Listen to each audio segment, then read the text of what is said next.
Robyn, and Robyn and I were partners. Robyn and I partner with each other. Robyn and I partner with each other in raising our children. So I said to Robyn, hey, partner, we're buying a house because my job is to roof your children. Janelle was just very, very comfortable renting, but she only has one child at home. And so she can keep renting. But that's on Janelle. That was Janelle's choice. The truth about Kody and Robyn's financial disaster will shock you. What if I told you that everything you thought about Kody and Robyn's dream life was a lie? While they act like they're building a family legacy, the truth is they're drowning in bad decisions, reckless spending, and unrealistic fantasies. Robyn dreams of a grand ranch, but can 6 acres really sustain a full ranching operation? Kody wants a permanent lake, but does he even understand how runoff ponds work? And the worst part, their financial irresponsibility isn't just hurting them, it's hurting the entire family. Let's break it all down because trust me, this story gets crazier by the second. One of the biggest surprises comes from a moment in the Australian edition of Sister Wives. It happens during a heated argument between Kody and Janelle about Coyote Pass.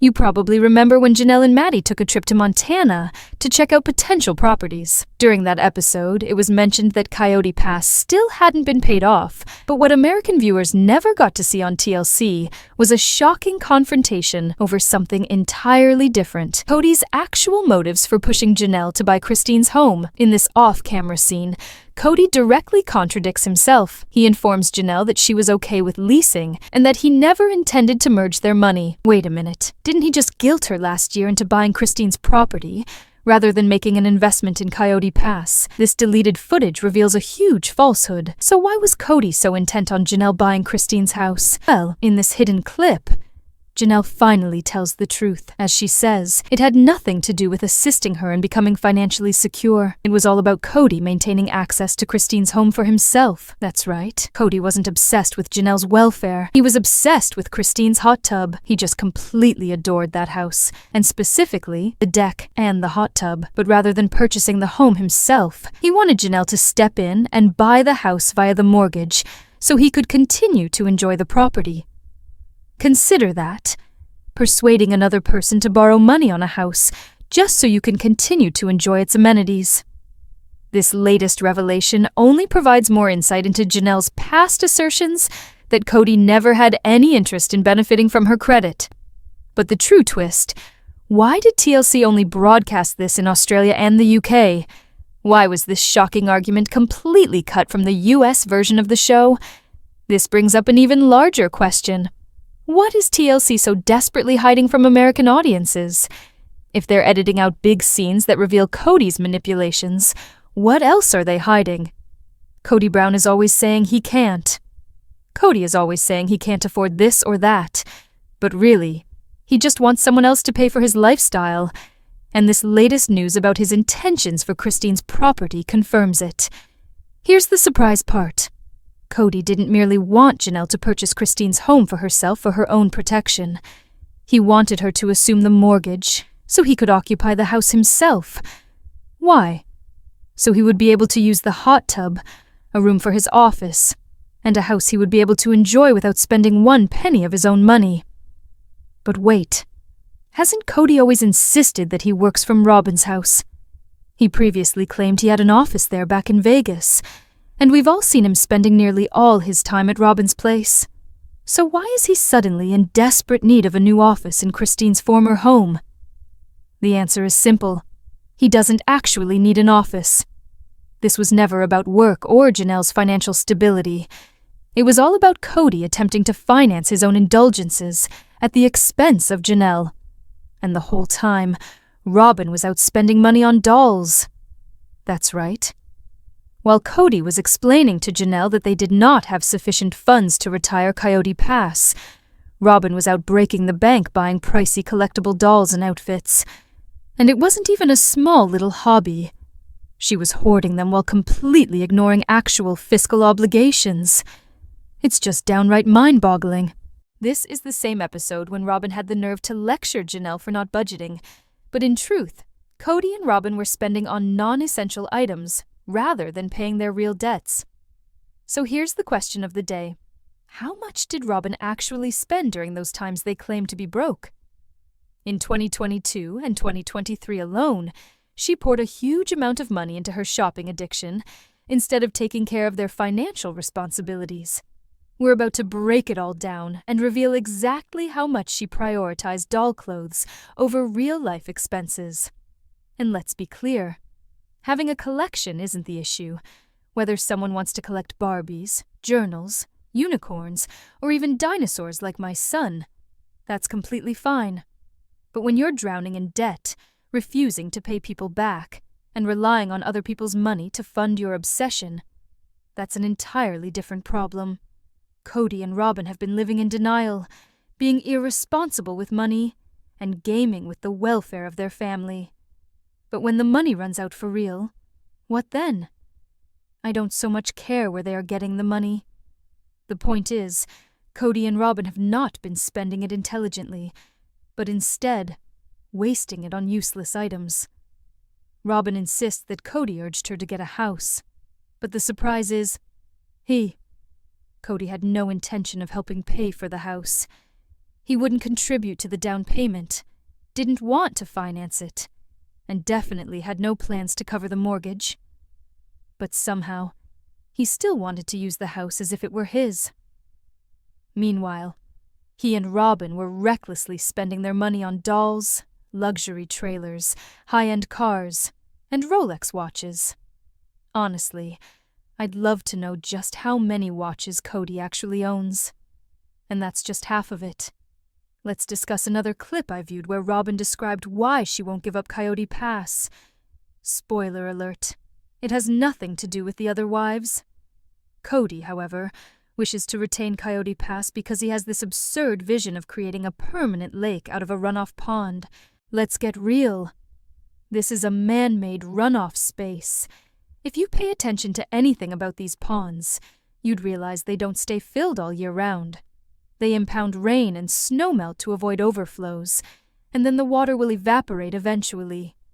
Other subdivisions have landscape ponds that appear to be lovely, such as those in my community, but they're simply runoff basins. For instance, my lawn is sloping, so water from the rain runs into a runoff area that feeds into a pond a couple of houses down. If that pond were filled to capacity at all times, it would be flooded and overflow and flood adjacent properties. But Kody, he wants to fence it in, seed cherry and aspen trees, and fill it with water all year. And why? You can't swim in a man-made runoff pond. It's loaded with pollutants, manure, and God knows what else. Runoff water can have chemicals from farms, oil from pipelines, or even toxins. It's not recreational water. And this is Kody's so-called grand plan. Think that's crazy? Wait until you see what Robyn had in mind. She had this vision of transforming Coyote Pass into a sort of utopia. Janelle's gardens, horses grazing, lovely houses, a running trail, and even a creek running out of the pond with trees lining it. But that vision is totally lost now. Robyn would always picture the Brown family owning a large ranch, a house to be passed on to their kids and grandkids. To her, it would be a gigantic, animal-crammed house where generations can make memories. But let's analyze this step by step. Robyn was picturing having a house each for every family on 14 acres of property. But let's crunch some numbers. If every house had to take at least 2 acres, that would mean at least 8 acres would be occupied by houses alone. That would only leave 6 acres for this ranch they called their own, land which was meant for horses and other cattle. A quick Google search would have informed Robyn that in a dry climate like theirs, 1 horse alone takes up at least 2 acres just to graze normally. At most, those 6 acres left could handle only 3 horses. So where do all the rest of the animals go? Is this a fully functional ranch, or just another abandoned piece of property that doesn't have enough resources to keep going? This isn't some large 1,700-acre cattle ranch like Kody's family has in Wyoming, a piece of land they bought over many generations. That ranch has the space for livestock to roam, yet even there, the land is dry and barely supports cattle and horses. If you've ever seen aerial images of that area, you'd know it's far from the idyllic homestead Robyn imagines. Instead, it's run down, littered with decaying trailers and deteriorating buildings, an area where struggling families live. Even Ben Brown, who resides there, has commented on the living conditions there, which were never really highlighted by the show. But somehow or other, Robyn is fixated on having that same way of life, just on 15 acres instead of 1,700. Of course, you can graze horses and cattle on smaller acreages, but you have to have the proper mixture of pasture land and water. Over here, serious horse farms boast huge expanses of green, carefully tended pasture land for grazing. Kody Pass, primarily clay, arid dirt, and gets far too little rain to be suitable for extensive ranching. So what's the plan, Robyn? Do you consider bringing in cattle, pigs, and other livestock? Because cattle need even more land to graze adequately. The truth is, keeping an operational ranch on such a tiny, dry property is utterly unrealistic. Horses alone are outrageously costly to maintain. They need proper feed, medical attention, and ongoing maintenance. And that brings us to the million-dollar question. What are these horses for? Are they going to be used for something, or are they just going to be another luxury item, like your expensive doll collection? Actual working horses are employed for pulling loads, carrying people around large estates, or taking the place of equipment like tractors in some farming practices. I grew up in areas close to ranches that have horses being trained for a purpose. Rodeo work, show jumping, competition. So do you intend to train the horses? They will have a use, or is this just another pipe dream? And let's not even begin to talk about the biggest problem. Where, exactly, are you going to house them? Kody Pass is not a green, fertile farm. It's a dusty, barren field, hardly even good for grazing. And to add insult to injury, the region has even been tied to cases of bubonic plague. So is this truly the ideal location in which to construct your so-called dream? And then there's the expense of all this. Robyn is always criticizing Janelle for not prioritizing money, but just look at what she and Kody have accomplished. Kody bullied Janelle into purchasing a house, not to assist her, but so he could gain access to it himself. Robyn, meanwhile, is obsessed with retaining Kody Pass, just so that she can try to construct a ranch on a paltry 6 acres. Even if they constructed a single house on 2 acres, that would leave only 12 acres for the so-called ranch, still short of the grand family compound Robyn has in mind. It's ridiculous to equate 12 or 15 acres to Kody's family's huge 1,700-acre ranch in Wyoming. That property was developed over several generations and is mainly used for horses and cattle. But Robyn apparently thinks she can repeat that achievement on a very small percentage of the land. The reality is, Kody and Robyn have been living their reckless financial decisions for years, blowing money on unnecessary, high-priced things, while playing the role of victims of circumstance.